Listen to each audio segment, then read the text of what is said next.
로 회의 속개를 선언합니다.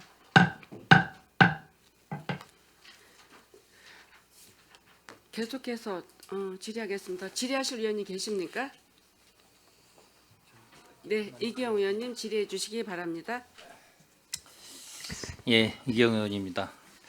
네, 올해도 이제 뭐 한 달도 남짓 안 남았는데 뭐 관련 부서장님, 국장님을 비롯해서 관련 과장님께서 이제 이 올해 한 해 잘 마무리 좀 해주시고, 그리고 이제 이 2025년도 예산안에 대해서 이제 잠깐 좀 몇 가지만 좀 말씀을 드리겠습니다. 총체적인 전반적인 얘기를 좀 말씀을 좀 드리고, 한두 가지만 좀 말씀드리겠습니다. 지금 뭐 의원님들도 계속 지적하고 많이 얘기하시지만, 뭐 예산이라는 게 과연 이 저희 평택시 관련 부서에서도 이 전체적인 예산을 갖고 세입을 잡고 이제 세출을 잡을 때 당연히 뭐 세입의 효율성을 뭐 갖고 뭐 편성을 했을 거라고 저도 이제 보는데, 그랬다고 뭐 이걸 무조건 줄이고 뭐 계속 긴축한다고 좋은 거는 아니라는 거 뭐 다 아시는 거고, 당연히 세수가 있으면 그거에 맞춰 가지고 정확하게 예측을 해서 편성을 하고, 과감하게 없앨 거는 없애고, 그다음에 새롭게 신규 편성할 건 편성하고, 과감하게 관련 부서에서 만약에 실링이라는 게 기본적인 전년 예산 대비 뭐 기본적으로 상승률 대비해 가지고 계속 그 부서들이 그것만 고집해서 계속 각 부서들이 그렇게 편성을 하기 때문에 이런 현상이 계속 반복되는 것 같은데, 이 그러다 보니까 실질적으로 해야 될 우리 기본 시설이나 이런 이 계속 사업 같은 게 뒤로 미뤄지는 이런 게 지금 발생이 돼요. 그럼 결론은 계속 또 예산이 증가되는 이 악순환이 반복이 되기 때문에, 그런 게 이제 부서장님들께서도 본인들이 꼭 내가 예산을 우리 부서의 예산만 그걸 갖고 계속 이 고수하는 것보다는 실질적으로 필요 없는 거는 좀 과감하게, 예, 폐지할 수 있는 건 좀 폐지해 주셨으면 좋겠다는 생각이 들고, 그게 뭐 혼자만의 아니라 전체 부서, 그다음에 저희 의회, 그다음에 시민들도 동참을 하셔야 되고, 당연히 주민 참여 예산도 있고 여러 가지가 있기 때문에 다 각자들이 좀 큰 이 거시적인 걸로 좀 보고 판단을 해야 우리 평택시가 더 미래적으로 잘 살 수 있는, 또 발전할 수 있는 시가 되지 않나라는 생각이 들고, 당연히 이제 세입 예산 같은 경우도 공통사항 같은 경우는 분명히 본 예산에 충분한 재정이 적기에 투입될 수 있도록 뭐 이 정확한 세수 추계 및 연말 초과 세수 발생을 최소화시키는 게 이제 당연한 거고요. 그거는 뭐 기본적으로 제가 말하는 건 뭐 당연히 평택시 예산 편성 운영 기준을 갖고 제가 지금 말씀을 드리는 거예요. 당연히 여기에 비추어서 당연히 편성이 됐을 거라고 보고, 그렇지만 본인들 뭐 부사에서 뭐 의도적으로 일부러 하지는 않았겠지만 좀 혹시나 그걸 미처 발견 못하고 편성했을 부분은 분명히 있다라고 보고, 그걸 이제 의원님들이 지적하시고, 예, 그거에 대해서 이제 뭐 혹시 삭감할 수 있는 부분이 있으면 좀 삭감을 하고 같이 서로 동참하자는 의미에서 아마 심사를 하실 것 같고요.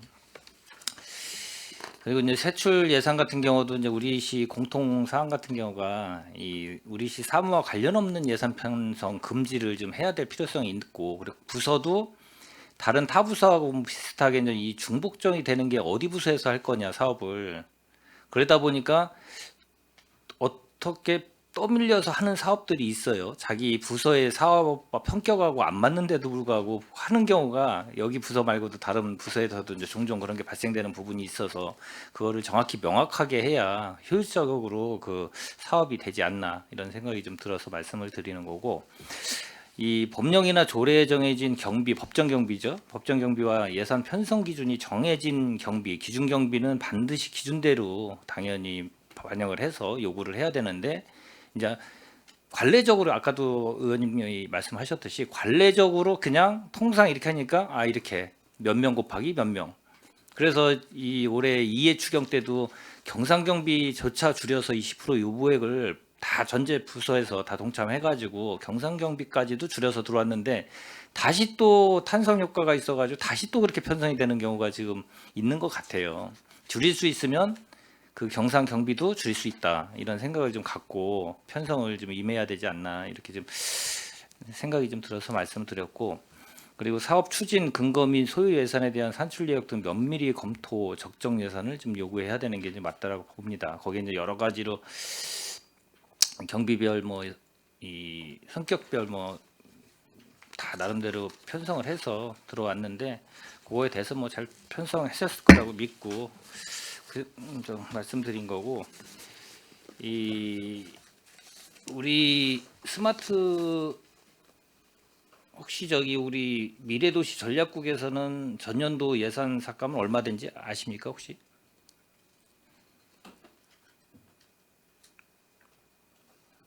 (1억 8,551만 원) 정도 된 걸로 제가 봐요. 자료를 보면은 전년도에. 그런데 전년도 보면은 미래전략과하고 이제 미래첨단과 쪽으로 해서 이제 일부 예산 삭감이 됐는데,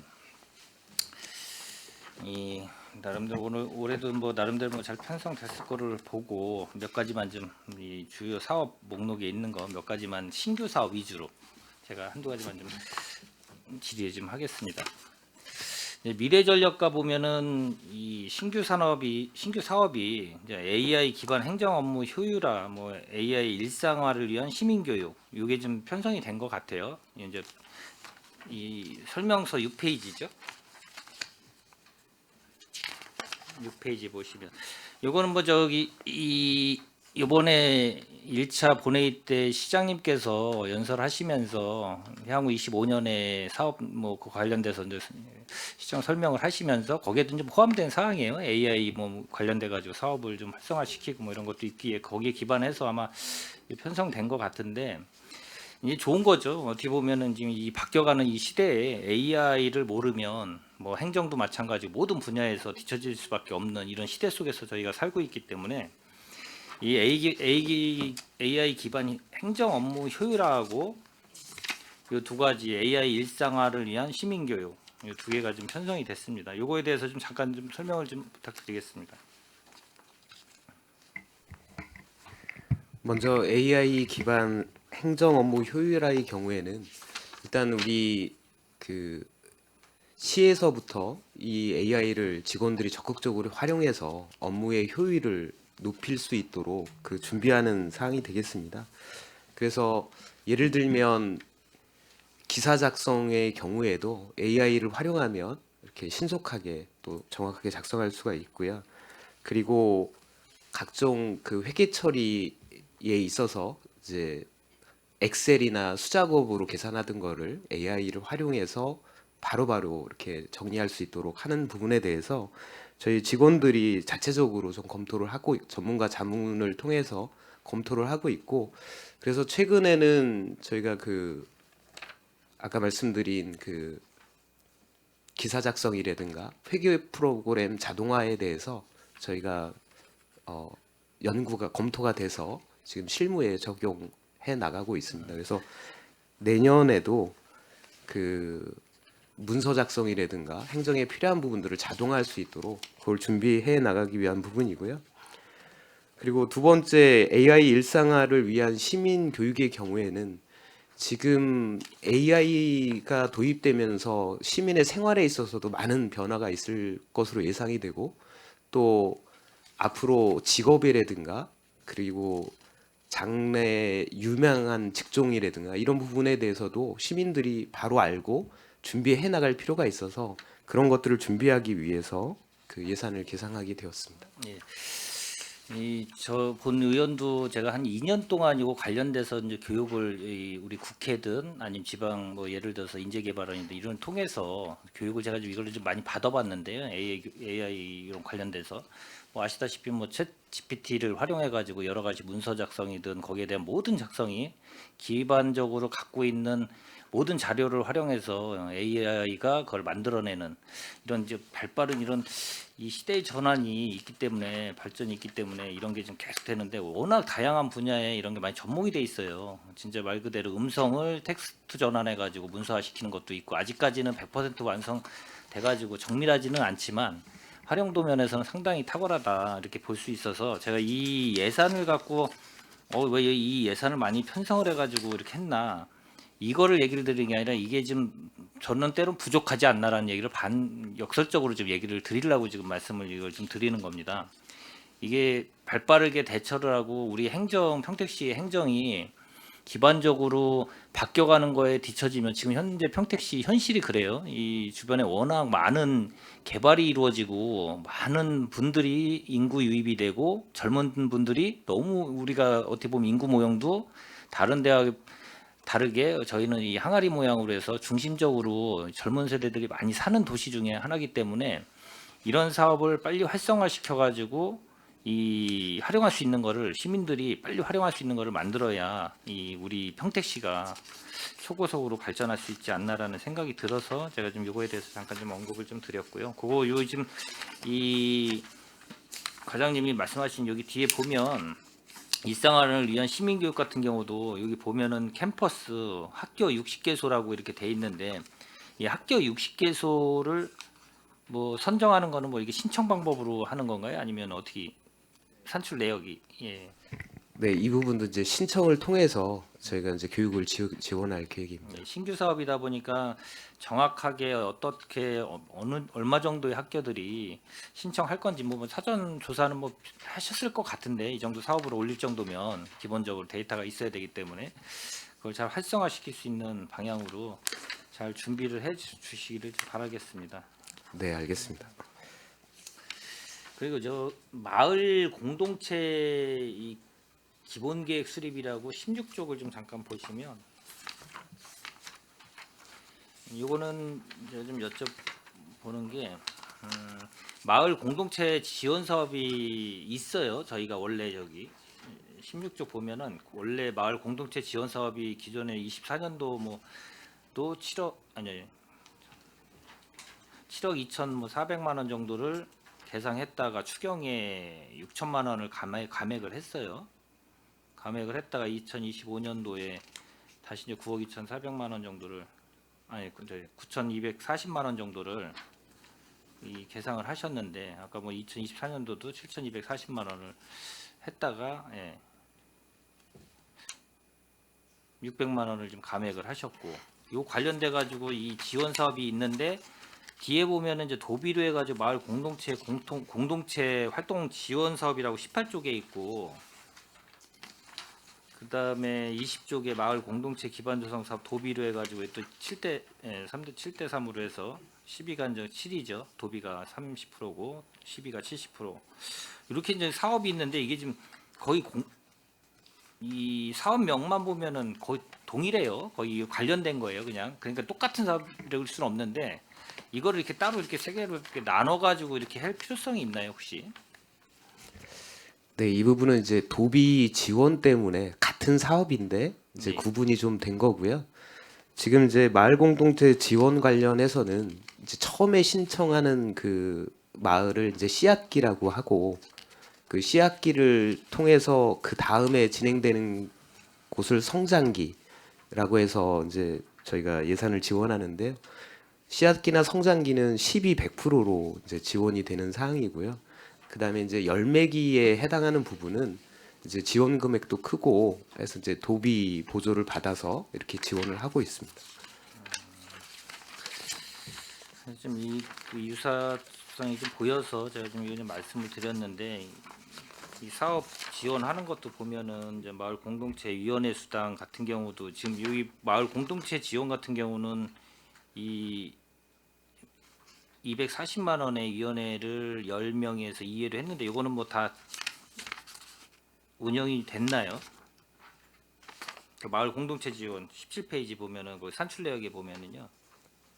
네, 지금 이 부분은 이런 마을 공동체 사업이 신청됐을 때 이제 심사하는 기능이 주로 이루어지고 있고요. 그래서 이 선정하고 이 사업을 아니, 관리하기 그러니까 위해서 올해는 하고 다 했습니다. 됐어요? 네, 했습니다. 알겠습니다. 그리고 미래 첨단 산업과 보면 이 스마트 공장 종합 지원 사업이라고 이게 신규 사업이 있어요. 요거 관련돼 가지고 과장님이 좀 잠깐 좀 설명을 좀 해주시겠습니까? 네.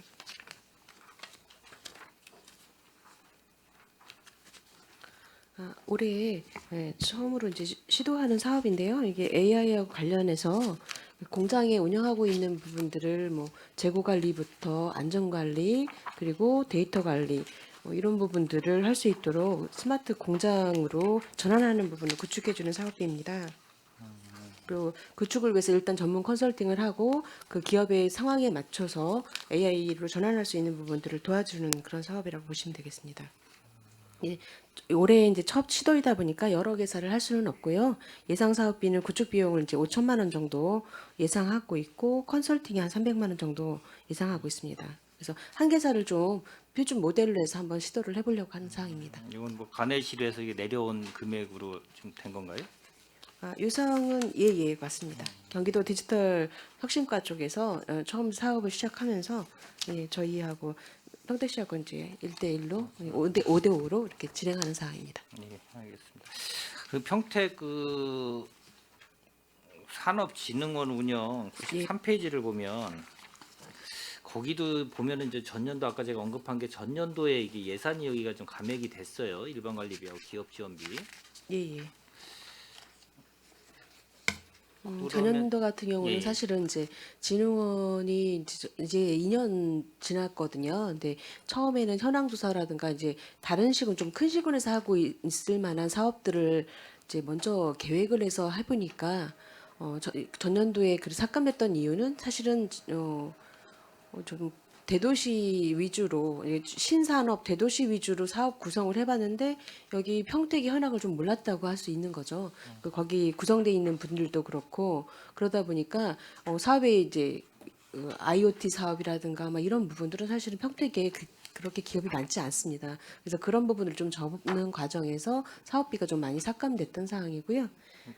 그러니까 올해는 그런 24년도에 부분들 26억 예. 8,658만 원 정도 계산했다가 2억을 2회 추경 때 예. 삭감했다가 전년도 저희 의회에서도 뭐 일부 삭감이 됐었고 근데 이제 25년도 되면 이제 확 줄었어요. 22억 예. 정도로. 그래서 올해는 예산 전반적으로 어려운 사항도 있고 꼭 실효성 있게 그 사이에 용역이라든가 이런 걸 진행하면서 평택에 대한 현황을 많이 파악을 했거든요. 그래서 기업 환경이라든가 와 있는 기업의 분포도를 보고 거기에 맞는 사업을 그 기업들과 직접 그 수요라든가 이런 부분을 파악해서 사업비를 책정한 거라서 좀 내실 있게 기했습니다.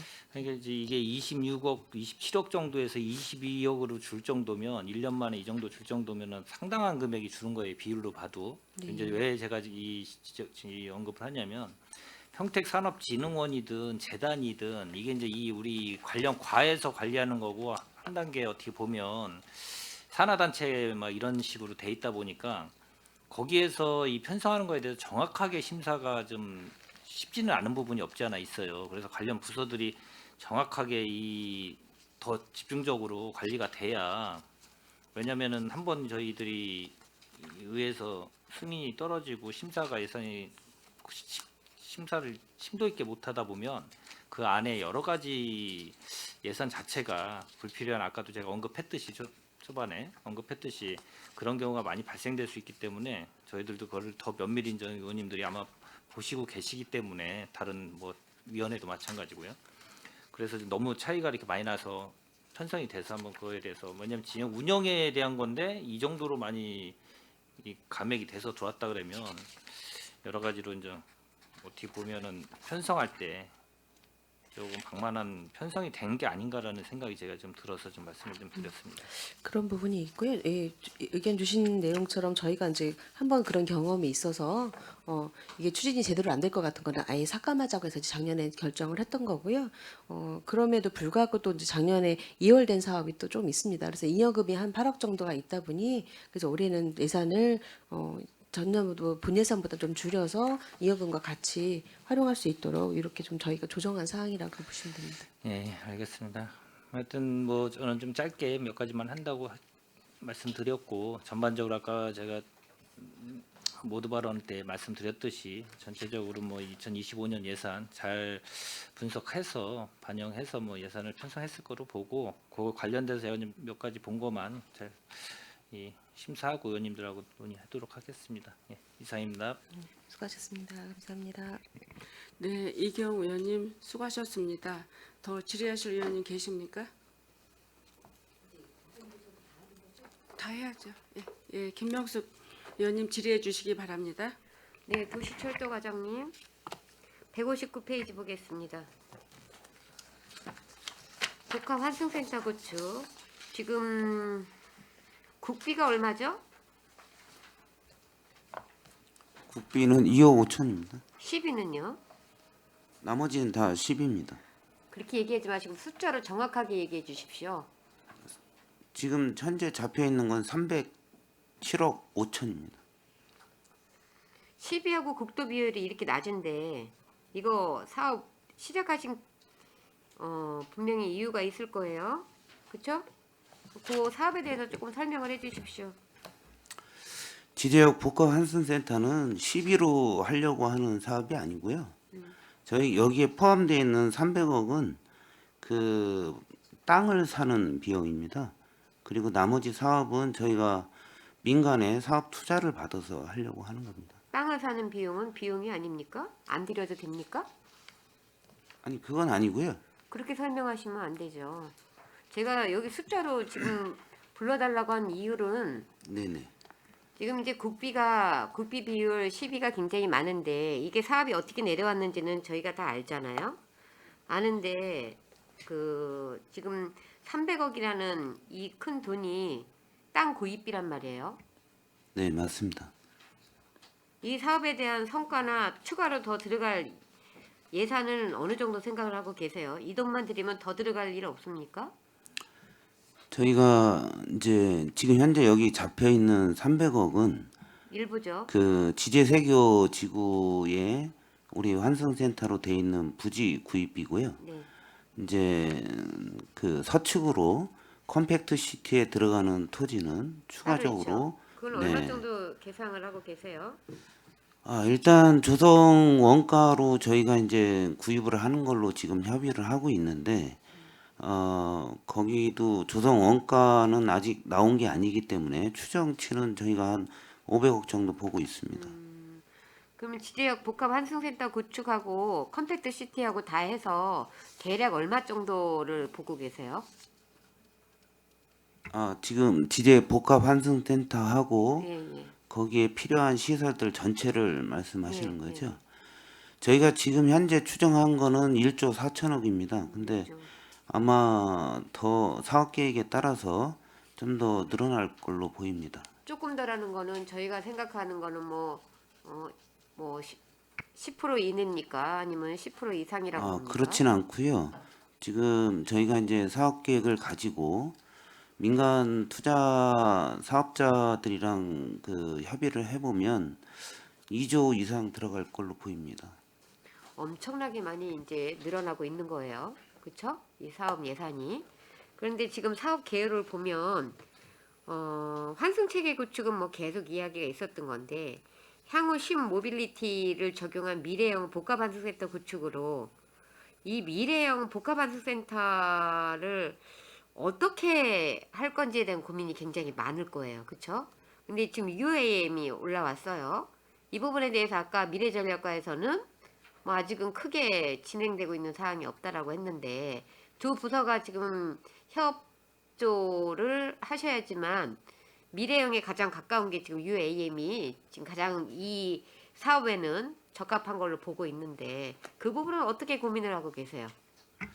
뭐 아까 이제 그 얘기도 했지만 지금 UAM이 상용화 되기까지는 시간이 좀 필요할 걸로 보입니다. 얼마나 그리고 필요하다고 보십니까?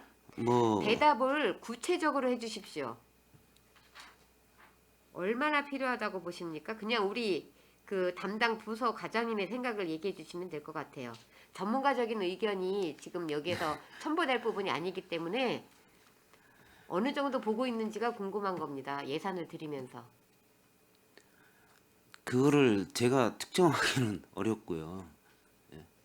그 지금 현재 기술로는 이제 국가에서도 25년도에 상용화하겠다고 했지만 사실 안 되잖아요. 이제 안 됩니다. 안 네. 되고 저희도 이제 지금 미래형 복합 환승센터로 계획을 처음부터 출발을 했던 거지만 28년 이후나 돼야 어떤 기술적인 뭐 그 개선이 있을 거라고 저희는 보고 있습니다. 잘못하다가는 이거 28년 이후에도 안 될 수 있는 상황이에요. 그런데 사업 계획에 계속 이제 신모빌리티, 모빌리티 사업 막 이런 식으로 올라와서 예산은 점점 커지는데 예산 대비 시간적인 부분이 과연 맞춰줄 수 있는지 어떤 기술력이나 이런 것 때문에 그렇다면은 선제적으로 이 부분에 지금 투자되는 비용들을 체계적으로 좀 효율적으로 써야 되지 않나라는 생각이 드는 거예요. 사업이 늦어지는 상황에서는 뭐 우리가 그 땅 구입이나 이런 거는 미리 해야지만 추가적인 예산이 안 드는 건 다 이해를 하는데 사업에 있어서 처음에 시작했던 거하고 너무 많은 갭이 벌어지는데 그 개입이 우리 시 상황에 따라서가 아니라 이 여기 같은 경우 복합환승센터 같은 경우에는 지금 어떤 기술적인 부분, 국가적인 산업 부분에 있어서 늦어지는 것 때문에 늦어지는 부분이 많아지는 부분이잖아요. 그런 부분에 있어서 예산 편차를 어떻게 둘 것인가라는 부분에 있어서 예산 편성할 때 좀 고민을 해 주셨으면 좋겠다라는 취지에서 말씀을 드리는 거예요. 네, 알겠습니다. 지금 미래형 복합환승센터 그러니까 굉장히 시민들이나 아니면 의회에서 뭐 저만 그런지 모르겠지만 굉장히 선도적인 어떤 교통체계가 될 거다 이런 생각들을 하고 있는데 이거에 비해서 지금 진행되고 있는 사항은 늦어지고 있는 거기 때문에 이런 부분은 중간중간에 변화된 사항이 있으면 좀 보고를 해주셨으면 좋겠습니다. 네, 알겠습니다.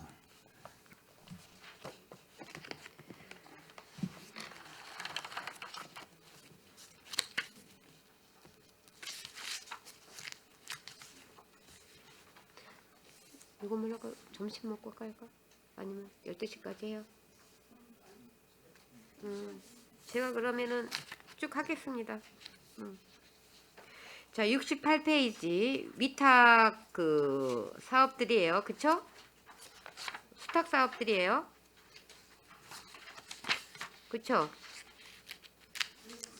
이거 왜 직접비 간접비 이렇게 기술을 하셨어요? 산출 요구에서 아, 이건 저희 예산 쪽에서 이런 네. 표현을 요번에 예, 바뀌었습니까? 예, 예, 그렇게 구분을 해달라고 해서 예, 이렇게 작성을 한 겁니다. 그래요. 요번에 바뀐 겁니까? 예, 제가 알기로는 예, 예산계에서 서식을 요구했던 걸로 알고 있습니다. 그래요? 예, 예. 그러면 직접비에 포함되는 거, 간접비에 포함되는 거 한번 설명을 좀 해주셔야 될 것 같아요. 예, 예. 직접비는 말씀드린 대로 여기 이제 회사가 선정이 되면 회사에 나가는 비용이라고 생각해 주시면 되고요. 간접비는 컨설팅이라든가 아니면 그 기관에 저희가 그 위탁을 하잖아요. 저희 공공기관 위탁 같은 경우는 공공기관 위탁 수수료도 일부 있고요. 뭐 출장비라든가 회의비라든가 이런 부분들이 여기 포함된 겁니다. 자, 제가 이거를 왜 부탁을 했겠어요? 이렇게 하게 되면은 우리 과장님이 일일이 설명을 하셔야 되죠. 예, 예. 그러면은 여기에 이렇게 돼 있더라도 따로 주시든지 뒤에다 첨부를 해주시면 좀 어떨까요? 아, 예, 알겠습니다. 예. 이렇게 하게 되면은 일일이 물어봐야 되잖아요. 그쵸? 예. 말 그대로 간접비는 그 사업을 하는데 꼭 필요한 예산보다는 간접적으로 수행하는 데 들어가는 부분이고 직접비는 그 사업을 수행하는 데 있어서 필요한 비용이고 그쵸? 예, 근데 맞습니다. 그런 부분들이 과다하게 나가는지 안 나가는지에 대한 부분을 좀 봐야 되는데 ESG 경영 지원 사업이 올해 신규 사업입니다. 네. ESG 많이들 이야기를 하는데 자 집합 교육은 어떤 식으로 할 생각이십니까? 이 사업도 민간경상부조로 네. 그 교육 인증을 받은 평택 상공회소에 위탁해서 예, 추진하려고 하는 사항이고요. 그쪽 계획서에 의하면 이제 4회까지는 좀 힘들 것 같고 이 예산 내에서 3회 정도로 해서 관내 그 기업들이 이런 ESG 경영에 관심 있는 기업들 앞에 말씀드린 컨설팅 먼저 8개사를 하고요. 전반적으로는 그 인식 개선이라든가 이런 부분들로 해서 상공인들을 대상으로 해서 집합 교육을 하려는 사항입니다. ESG가 정립이 되어 있습니까, 평택시? 지금 ESG 전반적인 부분은 이제 환경 쪽으로 관련해서 어떤 교육이라든가 이런 부분은 있는 걸로 알고 있었는데요. 시가 나서서 ESG 교육을 직접 하고 있는 부분은 없고 이제 공공기관을 각각 추진하고 있는 사항으로 알고 있습니다. 그러면은 지금 ESG에 대한 부분을 이 그 상공회에서 기업체 대상으로 하게 되면 예, 예. 포커스를 어디에다 맞췄습니까? 일단은 첫 번째가 이제 에너지 절감을 할 수 있는 에너지 전환에 관련된 부분이고요. 그 다음에는 그 사회 환원이라든가 이런 사회적 그런 거버넌스를 할 수 있는 부분들로 같이 유도를 하려고 하는 사항입니다. 어떻게 유도가 중요하죠? 그거는 지금 네, 표면에 든 ESG를 설명을 하신 거고요. 네. 이 ESG 집합 교육에서 그것을 어떻게 할 것인가에 대한 부분이 자료가 혹시 왔습니까? 아니면 그냥 이렇게 해주십시오 하고 지금 상공회의소에다 위탁을 주시는 거죠? 맞습니다. 예, 일반적인 그 사업 예산 계획 정도로만 나와 있고 내용에 관계된 거는 저희가 더 주문을 좀 상세하게 해서 위탁하면서 그 부분을 정리하려고 하는 사항입니다. 평상시에 그렇게 위탁을 주셨습니까? 세부적으로? 평소 아니면 자체적으로 이렇게 예. 했으면 좋겠다라고 해서 그쪽에서 잡아서 왔습니까? 보통은 일반적인 그 경험이 오래된 사업들을 같은 경우는 그동안에 해왔던 것들을 저희가 검토하고 보완 사항이 있으면 그거에 대해서 보완을 더 추가 요청하면서 이제 사업을 드리고 있고요. 여기는 상공에서 지금 처음 하시는 사업이라서 어느 대학이나 어디 이렇게 편중돼서 하지 말고 또 그 전문기 다양한 전문기관들을 좀 요청해야 되는 사항이 있고요. 그다음에 기업에 대한 홍보 부분도 좀 더 해서 일반적인 아까 말씀드린 에너지 전환 부분 첫 번째, 그 다음은 지역사회하고 같이 할 수 있는 뭐 문화라든가 아니면 기부행위라든가 자원봉사라든가 이런 부분들도 같이 담을 수 있도록 저희가 주문을 하려고 하는 사항입니다. 아, 그래요? 그러면은 G는 어떻게 할 생각이세요? ESG. 제가 지 부분은 정확하게 아직 정립이 좀 잘 안 돼 있는 상황이라서요. 제가 다른 거는 다 안 여쭤보고 지금 신규 사업을 했어요. 예, 예. 신규 사업만 여쭤봤는데 지금 그런 부분들이 아까도 저희 미래전략과 과장님한테 주문을 했지만 사업을 처음에 계획을 할 때는 어디에다가 줄 건지를 생각하고 주는 게 아니고요. 우리가 프로그램을 짜고 우리가 원하는 쪽으로 해서 이 사업에 맞는 위탁 대상자가 어딘지에 대한 부분을 고민을 하고 주셔야 되는데 대부분은 전체 흐름만 보고 아 이거는 어디를 주면 좋겠다 하고 해서 이렇게 그냥 하시면 좋을 것 같아요 라고 얘기하면 거기에서 사업을 짜서 사업을 운영하는 걸로 알고 있습니다. 그러면 사업의 효과가 떨어지겠죠. 그래서 그 맥락에서 하나만 더 물어볼게요. 디지털 무역 종합지원센터 지원 사업 중에서 이거 지금 매년 하고 있는 것 같아요. 해외 마케팅 지원 사업. 성과 지표수 매년 확인합니까? 이거 같은 경우는 코토라에 위탁을 하는 사업이고요. 작년에 처음 책정됐습니다. 네. 워낙은 임차비 정도 지원 사업이었던 건데 그 코트라 쪽에서 임차비를 좀 절감했어요. 상공에서하고 공영 면적을 줄이고 이거를 사업화하겠다. 그래서 디지털 해외 마케팅 지원 사업으로 해서 더 사업을 좀 확장해서 사업비로 좀 같이 내용을 좀 변경한 사항입니다. 작년에 생겼죠. 예, 맞습니다. 그러면은 작년에는 사업을 안 한 거죠. 작년에는 교육 사업만 했습니다. 교육 사업에 대한 성과 지표수는 나왔습니까? 제가 성과 지표까지는 모르겠고요. 지금 평택대 관내 대학과 그다음에 기업에 있는 재직자들을 대상으로 해서 온라인 그 마케팅을 할 수 있는 교육을 진행했었습니다. 이렇게 위탁을 주고 나면 예. 그 부분에 대해서 성과 확인은 어떻게 합니까? 성과 지표수 확인을 안 하시면? 다른 방법으로 하시는 방법이 있습니까? 당초에 여기 사업 같은 경우는 말씀드린 대로 임차비 지원 정도였습니다. 아니요. 제가 예, 이거를 예. 여쭤보는 게 아, 아니라 다른 일반적인. 것들도 다 지금 예, 많잖아요. 여기에 예, 보면. 맞습니다. 예. 그러면 지금 위탁이 굉장히 많아요. 위스탁이. 그러면 그 사업들이 아까 분명히 설명을 하실 때 관례적으로 하던 거에는 어떤 발전 방향성이나 변화된 부분에 있어서 달성을 했는지를 보는데 관행적으로 하는 부분들이 많다라는 얘기를 또 드리는 거예요. 그럼 성과 지표수를 보고 그 사업은 그 단체나 그 기관에서 계속하는 게 아니라 일정한 성과 지표수를 내지 못하면 부합하지 못하면 바꿔야 된다는 얘기를 하는 거예요. 아, 예.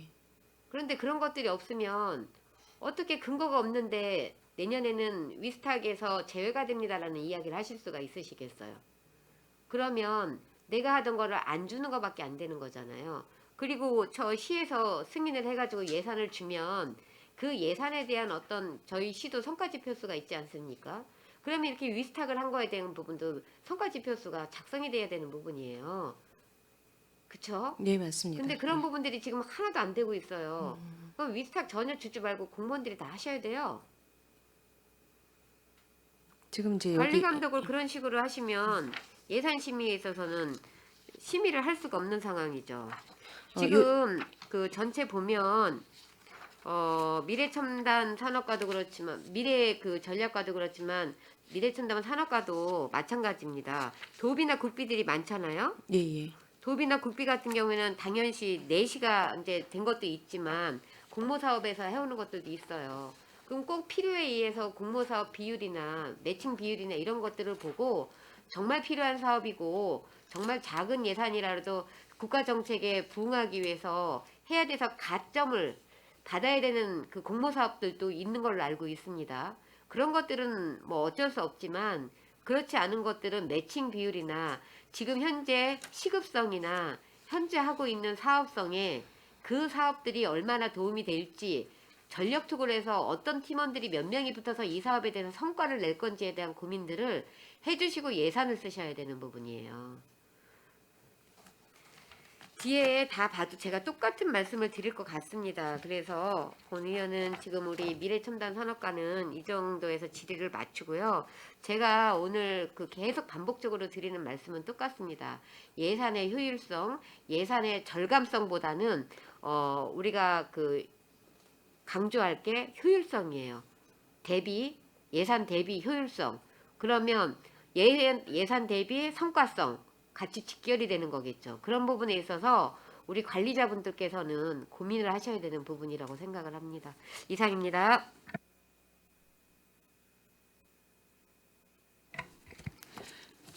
네, 김명숙 의원님 수고하셨습니다. 원활한 회의 진행을 위하여 중식 시간을 갖기 위하여 정의하고자 하는데 의원 여러분 이의 있으십니까? 이의가 없으므로 2시까지 정회를 선언합니다.